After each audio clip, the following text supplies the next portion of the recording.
Welcome to the activation phase. This is a summer special.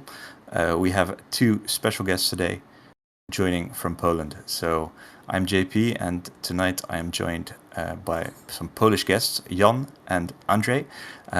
Jan, do you want to introduce yourself in a few words? Thank you very much. Thank you for having us here. Um, I'm Jan Raszyński from Saga Grand Melee Poland original team. With Andrzej here and Radek, who is not with us, we founded Veles Association, which is now promoting historical wargaming in Poland. All right, perfect. And Andrzej? Jan says everything. I'm the founding member of Welfare Association. I'm Andrzej Górski. I love painting models and from time to time play with friends. Sounds good. All right. The reason we have you on tonight is actually multiple reasons. One is you're probably one of the more active Saga regions in the world with incredible output in terms of the tournament pack that you've brought out, or the scenario pack that you brought out, which was I think well received globally. Also, you're more organized than probably any other country in the world in terms of promoting Saga in the historical context. And finally, also, it's great to hear what's going on in different parts of the world. So, kicking off, Jan, can you tell us a little bit about the background and how you're promoting not just Saga, but just historical, I guess, history using historical wargaming in Poland? Thank you. Well, it's a kind of an adventure, really, because it started for most of us with just wargaming like Warhammer and other systems, and then when we got Warzone. Warzone, of course, and War Machine and so on. Yeah, and then we got into historical wargaming, and we found our niche. When I say we, I think about our group, which organizes tournaments for Saga. So basically, Andrzej here, Radek, who is also our friend, and other people who support us in Warsaw. And then we reached out to other people from around Poland who also had common interests. We began to organize a tournament series for Saga, which was Saga Grand Melee Poland. And it's quite a success, really. We gather around 50 players for tournaments. Then we also started another series like Polish Open Championships, which is less competitive and more about fun from playing. So how does this play into promoting history? Well, by playing, we meet other people and they play other systems. So they showed us there are other fantastic historical war games, some of them produced in Poland, actually, which expand our hobby, and they bring a breath of fresh air into our passion. So we're glad to support them, and they support us. And together we hope to organize the biggest, probably in Poland, the biggest historical wargaming convention yet, where you will be able to try out Saga, but also other systems such as a fantastic Polish system for playing battleships from the 19th and to early 20th century, which is Togo by GM Board Games, sorry, and other systems. Also, but the Barons were from Warhost and then the Hop Days. So there are a lot of them. So I will not just quote every single one of them, but it's a very nice initiative which is supported by our host, by our very gracious host, Museum of Polish History in Warsaw. It was opened like 2 years ago, actually, I think, and it's the biggest museum in Europe right now in terms of space. They have like this cosmic hall, which you could see in Dune or Star Wars. Yeah, with marble and so on and so on. And their education division was very kind to us, and they agreed to host, like basically give us space to organize those tournaments. So now Yeah, but when we put the foot in, we're going all inside. So yes, Andrzej. yeah, to be precise, museum is old, but the place is new. Yeah, of course. Yeah, the new Yeah, building yeah, is from 2023, and the museum was older. It just moved to this new bigger space. Yeah. So Yeah. now we have a great place to organize tournaments, and we're working together with the museum to basically bring you the best historical wargaming experience you can have.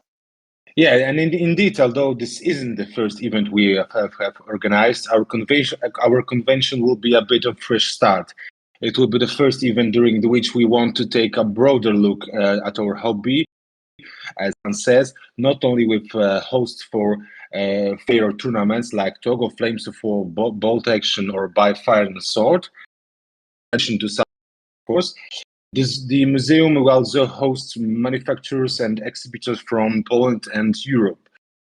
The main theme of our convention is Poland. And as you know, we love to create uprisings in our history and blood.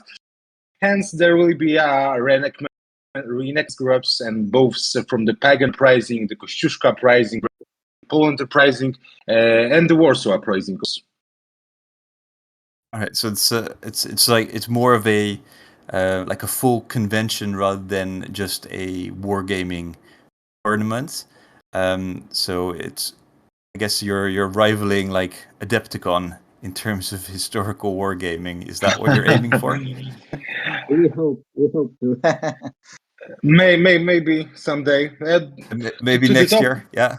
maybe next year. Yeah, but to the topic, we also offer a wide range of educational opportunities for children.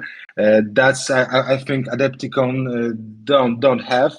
Like painting, modeling, large both by Trev, a board game manufacturer from Poland, or Kobe, a building block like Lego manufacturer that makes historical sets. And the exhibition, which will be totally spectacular by painter Emilia Durka, who will be preparing a special series of paintings dedicated to and inspired by Polish uprisings. Yes. Yes, this is maybe to get the specifics as well. So the dates will be the 10th and 11th of October 2025 in Warsaw at the Polish History Museum. Um, 11th and and 12th. Sorry to sorry, correct 11. you, 11th and 12th. Yeah, that's the No. weekend. Mhm. That's the very important correction there. 11th and 12th in the weekend. And how many maybe how many players are you expecting in terms of the tournament itself? Not only Saga, but in terms of all of the war gamers. Is there do you have a rough idea? We are aiming to have 50 players in every of the systems, but we are thinking about it to not make something too much big, to opposite to other options and activities. But I think we are aiming to in a 200 players. I think so. It's possible. It's not guaranteed because, of course, everyone has their plans, and many people don't arrive even if they applied to join. Like for example, in our Saga tournaments, 10%, around 10% people drop a day before. But still, I think that 200 would be our max because it's still the biggest thing we ever organized, and I really can't wait to see how we'll manage organizationally with that. But there are also very active communities for Bolt Action, for Flames of War in Poland. Guys love Second World War, even though we had the rough end of it. We weren't like the main victors, but Poland was the fourth force in terms of numbers to take part in war on the side of allies. Many historical enthusiasts here play World War II historical war games. We count on them to show up in great numbers. Perfect. And in terms of the tournament for, in the end, we are a Saga focused a podcast. Can you tell us a little bit about what you're expecting in terms of the tournament itself for the Saga portion of the convention? Yeah, sure. In terms of Saga, our Grand Melee Poland, I think that's sixth iteration of it, will feature two divisions. It will be the Dark Ages division with Age of Vikings and Age of Invasions, and Middle Ages division with Crusades and Chivalry. Chivalry stick the landing in Poland quite well, I must say. But the one thing that's most commonly asked is, where is the Polish-Lithuanian faction? Like, come on, guys, where are the Ottoman Turks? So we were quite disappointed with the fact that there are mostly Western European factions, but I hope that there is chance to add more in the future. However, there we had yeah, Andrzej? Yeah, I was just saying that with a lot of are preparing armies for chivalry and are using other boards like I'm creating Griffiths like Pomeranian Dukes, but on the Burgundian board. Yeah, so it will be Polish army, but on Burgundian board.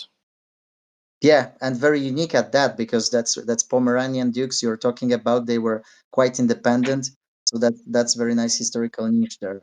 So yeah, that's our answer. We use the boards we have and cosplay our models as armies from our region, basically. And in terms of the tournament itself, it will be doubles. For the first time in history, we will have a doubles tournament in Poland.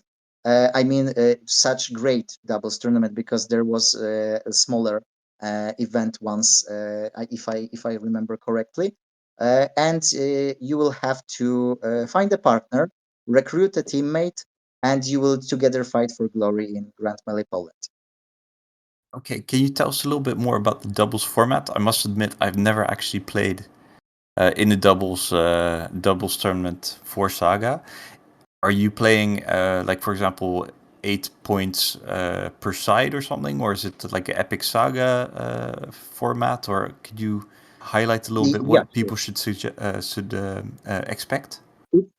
It's actually the same as we played previously on our team Grand Melee Poland last year, but with less teammates in a team and with less additional rules, because there was a pool of terrain which you had per team, and so on and so on. There was a lot of additional rules. Here you are playing the standard 6 points with 1 point in reserve, so 7 point roster, as we usually do. And you're playing 1v1, but you're playing as a team before the battle begins. So you get 3 scenarios before each battle, and you randomly determine the team which has the priority, and the team with priority decides whether they want to lock one scenario. We want to play that, and we choose the table on which to play. So basically, we have in each team we have Dark Ages player and Middle Age player. Middle Ages, not middle age. That's the difference. That's a big difference. So basically, they're deciding, okay, we want this scenario, we want to lock it, or we don't want a specific scenario because our armies are not suited for that. So we want to ban it, and they choose one of those 3 scenarios to be locked or banned. Then the second team has to choose one of the remaining 2 scenarios. And if the first team banned a scenario, they are left with the third one. Or if they locked, then the 2 scenarios were chosen, so we can start the battle. Points will be counted for from both players for the team's pool. So then in our Swiss system, you will be arranged, I mean, paired. You will be paired with other teams basing on your total team standing. So you're not playing together on one board, yeah? Yeah, No, clear. exactly.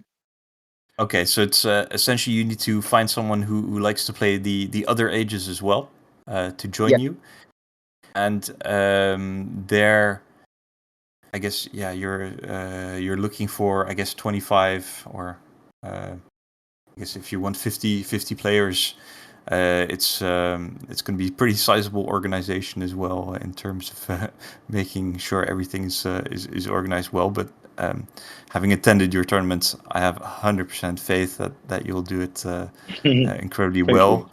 Thank you. Are you allowing as well the PS board? I guess now it's official from Studio Tomahawk that it's part of the lore, the canon of Saga. So I guess Great to hear that. Yeah, we're going to include it, and I must say that it looks beautifully. Andrzej is the author of the battle board in terms of graphics, so we can't wait to see some Piast in Dark Ages division. perfect. And then I guess you still have the Polish board for the Crusades, even though people have their Yeah, some thoughts about it. you can go for wombo combo, Piast in Dark Ages and Polish in in Middle Ages. That would be funny. Yeah. Do you still have the specific dice that you printed for the Piast? Are those still available somewhere? They will be available at the convention. Okay. Yeah, we had some problems with production because of the lack of we had basically the interest was bigger than we expected, so they Yeah. sold out, and then we had some problems with production, but we will guarantee that they will be available at the convention.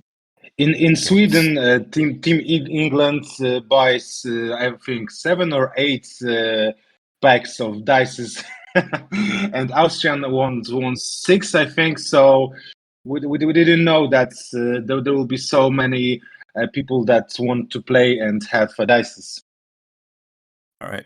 Good to hear. So I'm personally, I was unfortunately, I think I missed the kind of the order online. So I wish I'd jumped on it earlier. So good to hear that they'll be available again soon. Let's maybe have a kind of on the tournament side. How do you sign up? Is there a deadline? What are the practical maybe practical things you need to do to sign up for this tournament?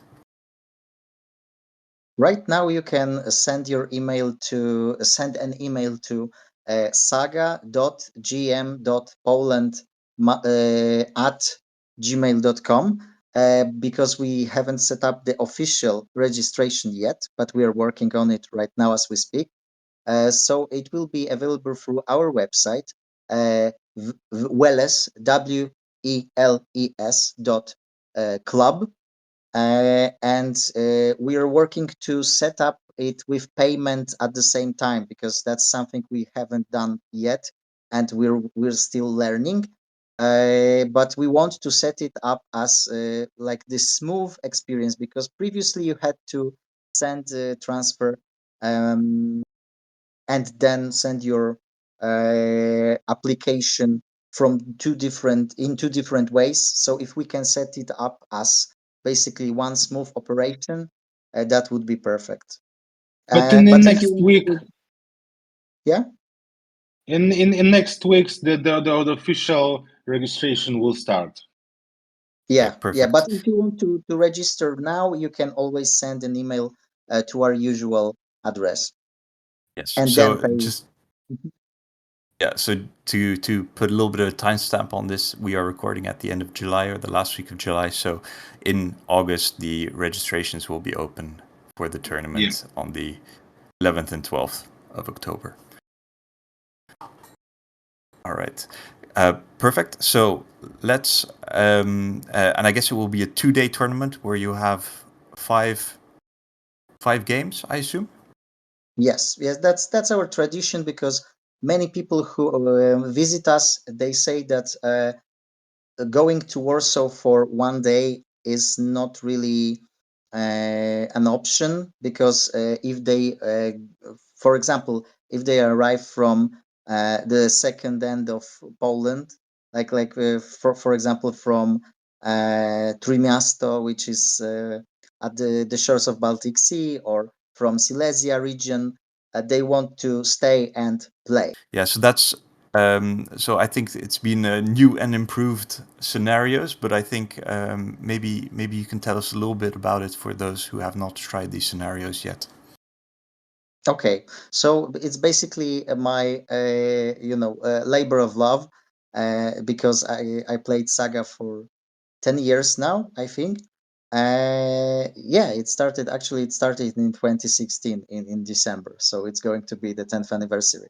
And well, they are basically an amalgamate of experiences of Polish players. When we played Book of Battles, we thought that it's great and all, but we want also something new. And now it expanded greatly because many people gave me many concepts to basically put it onto paper, and then we tested it, also thanks to players from all around the world. I heard that in Benelux, the people are playing those scenarios, so I'm very grateful for that. And if you have any feedback, please send it on our saga.gm.poland email. And recently, Andrzej went to Saga World Cup in Sweden, and he heard a lot of feedback for my scenarios.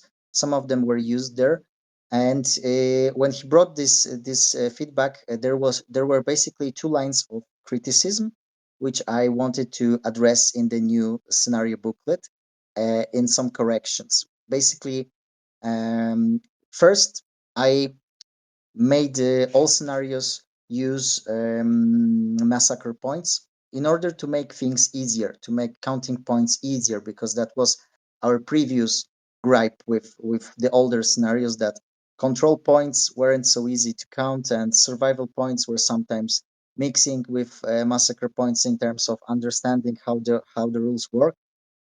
So we used most the massacre points for my scenarios.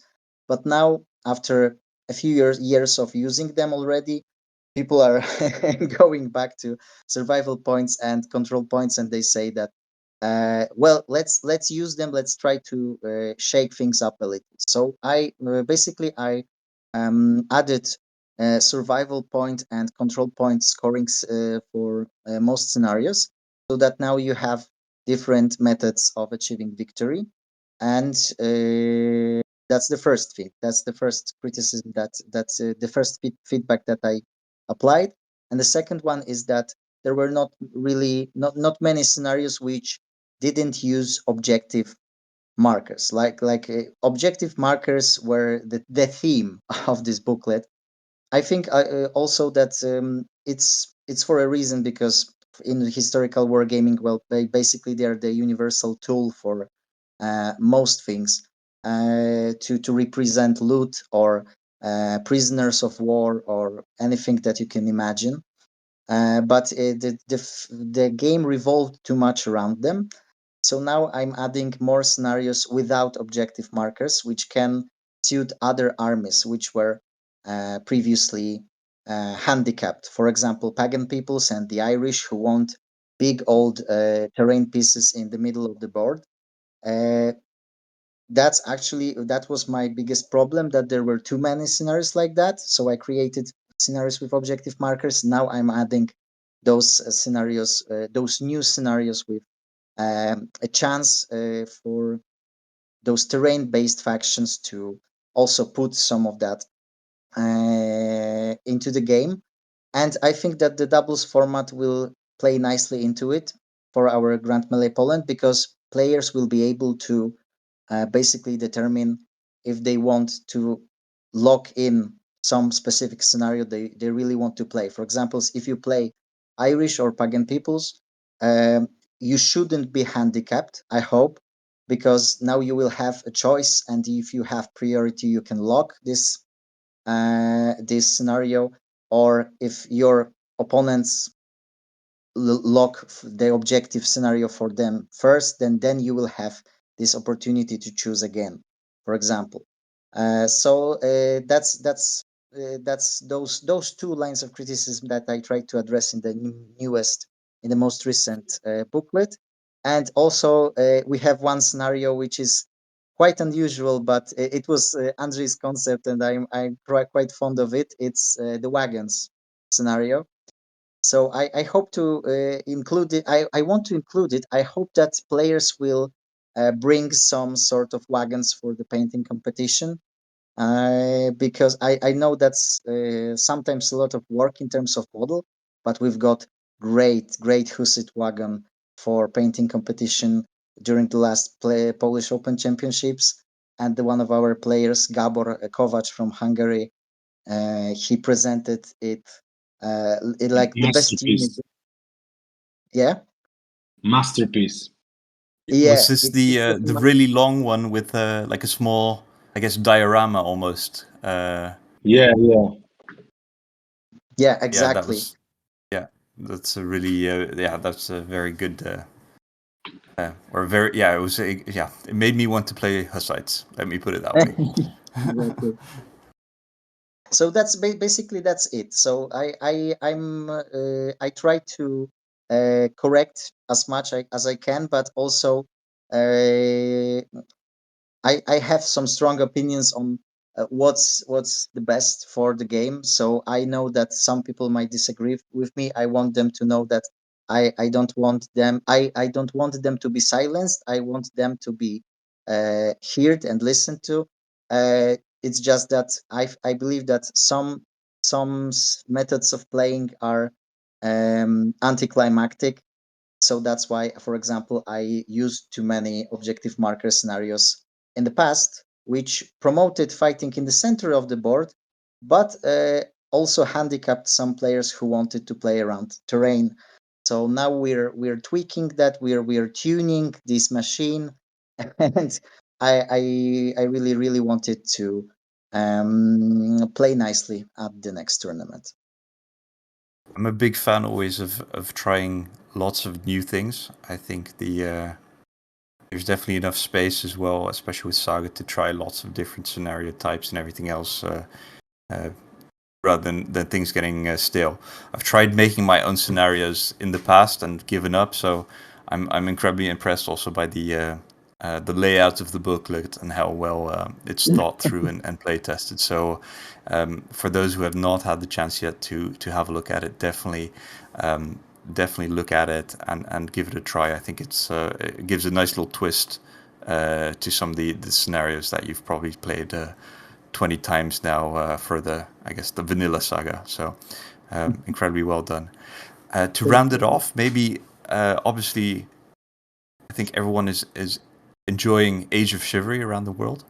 Do you want to give us maybe a brief update also? What's the local meta developing in the hyper competitive Polish scene for Age of Chivalry? I think France and Burgundians are in top now, but I think it's too early to decide. I think the GMP will make some crucial role and give us some thoughts about meta in Poland. Yeah, I also think that Burgundians are very nice, and you made the right choice to paint them as the Pomeranians. Yeah, the combination of shooting and charges and supporting each other is very well done. France is also nice. I played them to little effect. I don't really understand how most of the of that works, especially against Mongols. Like, how are you supposed to fight that? But well, that's, as just as Andrzej said, it's to be clarified. And as I heard, Italian cities are very good in compositions. Yeah, Yeah. yeah, I think so too. Basically, the what's Naples? Is it Naples that has mounted levies? It's very fun.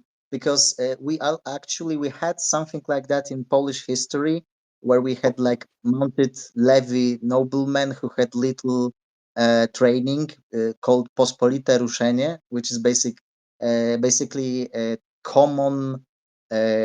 common attack or common offensive, something like that. They fought like that. So I think about maybe collecting Naples and deploying them as just horde of cavalry. All right. Yeah, I think the flexibility is also, if you don't mind reskinning a battle board, you can get a lot of mileage out of the kind of the different play styles as well. I'm looking forward to playing in Poland next month as well on my holiday. So I will report back on the state of the Age of Chivalry meta once I've done that. Thank you very much for joining me tonight, Jan and Andrzej, to give a brief update of what's going on in Poland. I will put a link in to the tournament pack, the website Booklet. that you have. Yes, the scenario booklet, and then the website as well, and then also share the details of the convention / tournament that you're organizing. Thanks again, and hopefully speak to you soon.